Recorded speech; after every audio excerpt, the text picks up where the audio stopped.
इस वीडियो में हम महात्मा बुद्ध के बारे में और विस्तार से चर्चा करेंगे। पिछले वीडियो में हमने महात्मा बुद्ध के जन्म और वैशाख और इसके अलावा 13 धन्य दिवस ये क्या था इसके बारे में चर्चा की थी।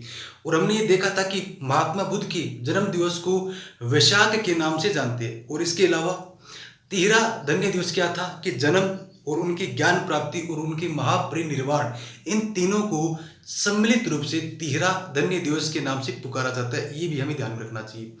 और वैशाख को उनके जन्म दिवस के रूप में यूएनओ ने 1999 में मान्यता प्रदान की थी। इस बात को भी ध्यान रखें। और ज्ञान प्राप्ति कहाँ हुई थी? वो बोध गया में हुई थी। और उसे यूनेस्को ने 2002 में विश्व विरासत स्थल के रूप में भी चिन्हित किया, यानी कि उसको लिस्ट में शामिल किया।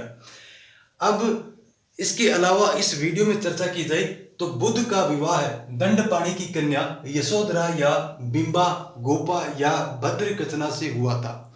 यानी कि उनकी पत्नी का नाम क्या था?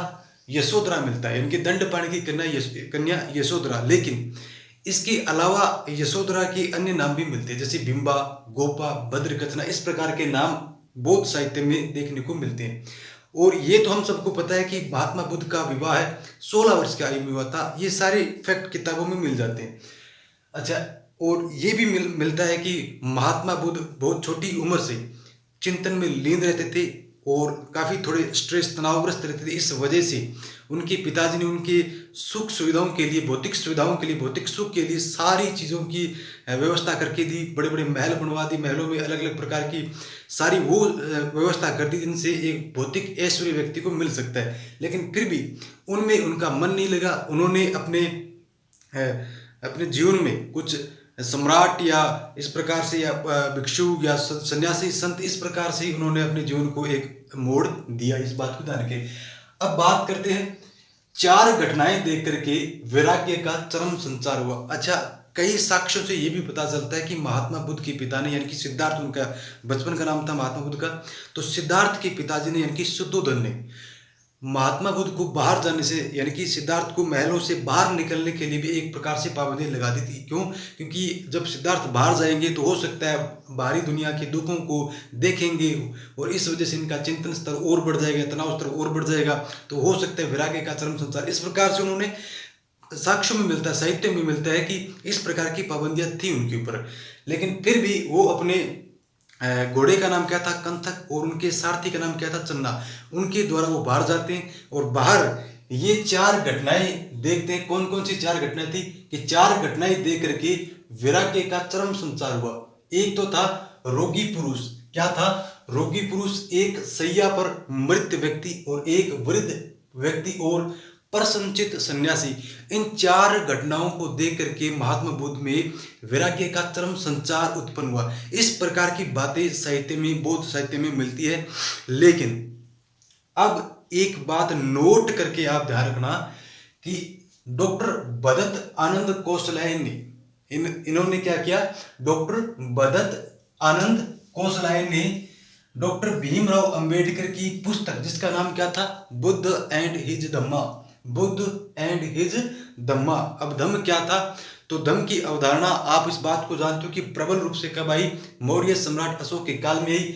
और धम्म का मतलब था नैतिक नियम था। इस बात को जानकर नैतिक उन्नति के लिए जो नियम बनाए गए थे उन्हें क्या बोला गया? धम्म बोला गया।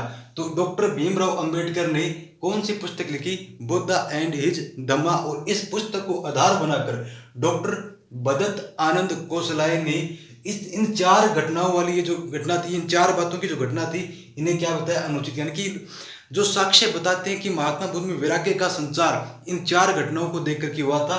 रोगी पुरुष, मृत व्यक्ति, वृद्ध व्यक्ति और प्रसन्नचित सन्यासी। इन 4 घटनाओं को देख करके जिस वैराग्य संचार की बात करते हैं वो घटनाएं या इस प्रकार से उन घटनाओं को देख करके वैराग्य का संचार होना बिल्कुल गलत है। यानी कि उन पर सवाल किसने उठाए? डॉक्टर भदत आनंद कोसलाय ने इन 4 घटनाओं पर सवाल उठाया। बोला कि इन 4 घटनाओं से उनमें कोई वैराग्य का संचार नहीं हुआ। उन्होंने किस पुस्तक को उदाहरण बनाया? डॉक्टर भीमराव अंबेडकर की बुद्ध एंड हिज धम्मा को उदाहरण बनाया। इस बात को ध्यान रखें कि सवाल किसने उठाया है? डॉक्टर भदत आनंद कोसलाय ने। उसके बाद बात करें 29 वर्ष की आयु में महात्मा बुद्ध ने, यानी कि सिद्धार्थ ने, उस समय क्या नाम है? सिद्धार्थ। 29 वर्ष की आयु में सिद्धार्थ ने गृह त्याग किया। और गृह त्याग यानी कि सिद्धार्थ के गृह त्याग की प्रक्रिया को किस नाम से पुकारा जाता है? महाविनिष्क्रमण बौद्ध साहित्य में सिद्धार्थ के गृह त्याग को किस नाम से अभिलेखित किया गया, ध्यान रखना, तो वो है महाविनिष्क्रमण के नाम से लिखा गया है। अनुमा नदी के किनारे केशोच्छादन कर संन्यास ग्रहण किया। केश उच्छादन के केश बालों को हटा करके, ठीक है। एक होता है केश लोच करना, जैसे महावीर स्वामी ने केश लोचन से किया था। तो केश लोचन में क्या होता है, अपने हाथों से अपने सिर के बालों को तोड़ा जाता है। लेकिन केश उच्छादन मतलब हो सकता है कि अपने बालों को हटा करके, मतलब बाल कटवा करके, जिस प्रकार से आप इसका मतलब समझो, मतलब ये होता है बालों को हटाना। तो केशोच्छादन करके संन्यास ग्रहण किया। उसके बाद बात करें, सबसे पहले वैशाली के अलार कालम के पास गए, जिनसे आकिंचन पतन की अरूप समापत्ति की शिक्षा ली। अब ये बौद्ध साहित्य में लिखा मिलता है कि वो सबसे पहले कहाँ गए, वैशाली के अलार कालम के पास गए। उनसे कौन सी शिक्षा ली, उनसे सांख्य दर्शन की शिक्षा ली थी। और सांख्य दर्शन में भी कौन सी, अकिंचन्या पतन की अरूप समापत्ति की शिक्षा ग्रहण की थी। ये विशेष ध्यान रखना, आपको सामान्य और किसी भी सामान्य और स्कूल और कॉलेज में पढ़ाई जाने वाली किताबों में सामान्य ये तथ्य नहीं मिलेगा कि उन्होंने सांख्य, इतना ही मिलेगा कि सांख्य दर्शन की शिक्षा जरूर ली, लेकिन सांख्य दर्शन में भी कौन सी शिक्षा ली, तो अकिंचन्या पतन की अरूप समापत्ति की शिक्षा उन्होंने ग्रहण की थी। किसे, वैशाली के आलार कालम से। इस बात को ध्यान रखिए। और कहीं कहीं, अच्छा, इनको कहीं के विंध्य कोष्ठ का निवासी भी बताया गया। अब जैसे अशोक घोष इनको कहाँ के बताते हैं, विंध्य कोष्ठ के बताते हैं, ठीक है ना। इसके बाद राजगृह के उद्दक रामपुत से नेव संज्ञायन की शिक्षा ग्रहण की। यानी कि अलार कालम के बाद महात्मा बुद्ध का सिद्धार्थ कहाँ जाएंगे, राजगृह के उद्दक रामपुत के पास जाएंगे और उनसे कौन सी शिक्षा ग्रहण करेंगे, नैव संज्ञायन की शिक्षा ग्रहण करेंगे। ये तथ्य भी आपको सामान्यतः किताबों में नहीं मिलेगा। अब इसके बाद बात करें कि इनसे भी ज्ञान की जो पिपासा थी वो शांत नहीं हुई, और उसके बाद महात्मा बुद्ध कहाँ जाते, उरुवेला। और उरुवेला जो वर्तमान बिहार में और ये गया जिले के आसपास ही पड़ता है, उसे पुराणों में उरु बिल्व नाम से कहा गया है। इस बात को ध्यान रखिए, उरु बिल्व नाम से, ठीक। और आज वर्तमान में ये आधुनिक नाम इसका उरेल है। उरुवेला का आधुनिक नाम है उरेल है, उरेल। जैसे मैं यहाँ लिख रहा हूँ, उरुवेला का आधुनिक नाम क्या है, उरेल। और पुराणों में इसे क्या कहा गया, उरु बिल्व। ध्यान रखना, उरु बिल्व, ठीक। इस बात, अच्छा, उरुवेला में गए तो उरुवेला में इन्हें 5 ब्राह्मण साथी मिले, कौंडिन्य, आंज, असाजी, वप, बदिये। इस प्रकार के 5 साथी थे जो ब्राह्मण थे। 5 ब्राह्मण साथियों के साथ इन्होंने वहां कठोर तपस्या की। 5 ब्राह्मण साथियों के नाम क्या थे, वो कहाँ मिले, उरुवेला में मिले। उरुवेला को पुराणों में उरुबिल्व कहा गया, और इसका आधुनिक नाम क्या है, उरेल है। इस बात को ध्यान रखिए। अच्छा, 5 ब्राह्मण साथियों का नाम क्या था, कौंडिन्य, आंज, आसाजी, वप, बदिये। ये 5 ब्राह्मण साथी थे जिनके साथ महात्मा बुद्ध ने या सिद्धार्थ ने कठोर तपस्या की। लेकिन जब उनका शरीर सूख करके एकदम कांटा हो गया, तो अच्छा, जब तपस्या में लीन थे तो उन्हें एक आवाज सुनाई दी, गीत सुनाई दिया। और उस गीत के बोल इस प्रकार थे कि इतना भी कोई तार को मत कसो कि वो टूट जाए, ठीक है। यानी कि इतना तार को मत टाइट करो कि वो टूट जाए, उतना ढीला भी मत छोड़ो कि वो एकदम नीचे लटक जाए। यानी कि कुल मिलाकर के मध्य मार्ग अपनाया जाए। यानी कि आप जो तपस्या कर रहे हो, तपस्या में इतनी भी तपस्या मतलब उच्च स्तर की या एक तरीके से कठिन तपस्या मत कीजिए जिससे आपकी हानि हो जाए, और इतनी भी सरल तपस्या मत करो कि जिससे आपको कोई फायदा भी नहीं पहुंचे। तो आप एक मध्य मार्ग का इस्तेमाल कीजिए। यानी कि इस प्रकार से उनका एक सार निकल रहा था। हालांकि गीत का बोल जो था वो तपस्या से उसका कोई लेना देना नहीं था, वो तार से इस प्रकार से था कि भी कोई तार इतने मत कसो कि वो टूट जाए, तार इतने ढीले मत करो कि वो लटक जाए। लेकिन महात्मा बुद्ध ने उसे अपने तरीके से इस प्रकार लिया कि तपस्या को इतनी कठिन मत बनाया जाए कि जिससे शारीरिक हानि हो, या इतनी सरल मत बनाया जाए जिससे कोई फायदा नहीं पहुंचे। तो इस वजह से उन्होंने मध्य मार्ग अपनाया। अच्छा, उरुवेला में ही सुजाता नामक कन्या ने इनको खीर खिलाई थी। यानी कि सुजाता का संबंध भी किसी महात्मा बुद्ध से हुआ था।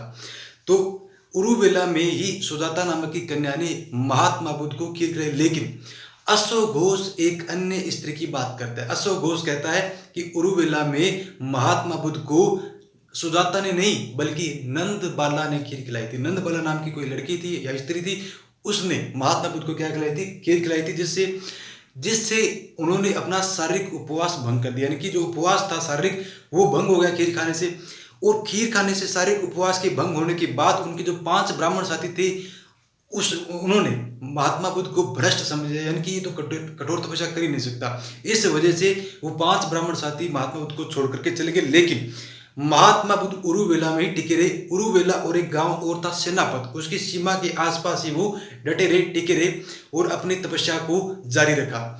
48 दिन तक समाधिस्थ रहने के बाद, यानी कि समाधि में 48 दिन तक लीन रहने के बाद निरंजना नदी थी, और निरंजना को वर्तमान में एक अन्य नाम से भी जाना जाता है, लीलजन, और एक फल्गु नदी, यानी कि इन तीनों का नाम एक ही है, तीनों एक नदी है।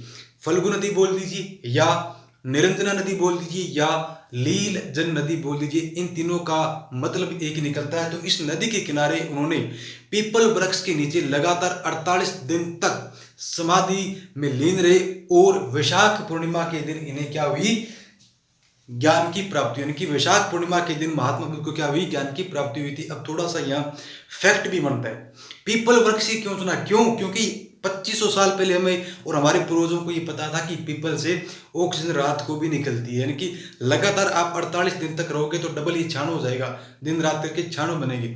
तो 48 दिन तक लगातार दिन रात आप तपस्या में लीन रहोगे तो रात और दिन दोनों होगी। तो रात में अगर कोई और वृक्ष होता तो ऑक्सीजन नहीं छोड़ता, सोना हानिकारक होता है, या उसके नीचे बैठना, रात को बैठना भी हानिकारक होता है। तो इस वजह से पीपल वृक्ष के नीचे ही महात्मा बुद्ध ने अपना स्थान बनाया। 48 दिन तक वहां लगातार समाधि में लीन रहे, और वैशाख पूर्णिमा के दिन उन्हें ज्ञान की प्राप्ति हुई। और इसी दिन, वैशाख पूर्णिमा के दिन ही ज्ञान प्राप्ति के बाद सिद्धार्थ का नाम क्या हो गया, महात्मा बुद्ध हो गया। और जिस वृक्ष के नीचे महात्मा बुद्ध को ज्ञान की प्राप्ति हुई थी, उस वृक्ष का नाम क्या पड़ गया, बोधि वृक्ष पड़ गया। इस बात को भी ध्यान रखें। और इसके अलावा जिस स्थल पर ये समाधि में लीन थे, या जिस स्थल पर इन्हें ज्ञान की प्राप्ति, उसे बोध गया नाम, उसका बोध गया नाम पड़ गया। इस बात को भी ध्यान रखें। और इसके अलावा इस घटना को कहा गया संबोधि, यानी कि महात्मा बुद्ध को ज्ञान प्राप्ति की घटना को क्या कहा गया, संबोधि के नाम से पुकारा गया। इस बात को भी ध्यान रखना चाहिए। तो ये सारी चीजें थी। और ज्ञान प्राप्ति के बाद ये अपना पहला उपदेश कहाँ देंगे, सारनाथ में देंगे। इस बात को ध्यान के। और सारनाथ में पहले उपदेश में 4 आर्य सत्यों का क्या करेंगे, प्रतिपादन करेंगे। 4 आर्य सत्य, दुख है, दुख समुदाय है, दुख निरोध है, दुख निरोध मार्ग है, जिसे दुख निरोध गामिनी प्रतिपदा के नाम से भी पुकारते। तो ये 4 आर्य सत्यों का प्रतिपादन अपने प्रथम उपदेश में करेंगे। और प्रथम उपदेश कहाँ देंगे, सारनाथ में देंगे। और इस बात को भी ध्यान रखें कि ये 5 ब्राह्मण साथियों के पास भी जाएंगे। और सारनाथ में ही इन्होंने बौद्ध संघ की स्थापना की थी। इस बात को भी विशेष ध्यान रखना कि बौद्ध संघ की स्थापना बुद्ध ने कहा की थी, सारनाथ में की थी। इसके बाद सारनाथ के बाद ये सबसे ज्यादा उपदेश कहाँ देंगे, श्रावस्ती में देंगे। इस बात को ध्यान, श्रावस्ती में सबसे ज्यादा उपदेश दिए जाएंगे। तो ये कई बातें महात्मा बुद्ध से और संबंधित थी। अगली वीडियो में महात्मा बुद्ध के बारे में और चर्चा की।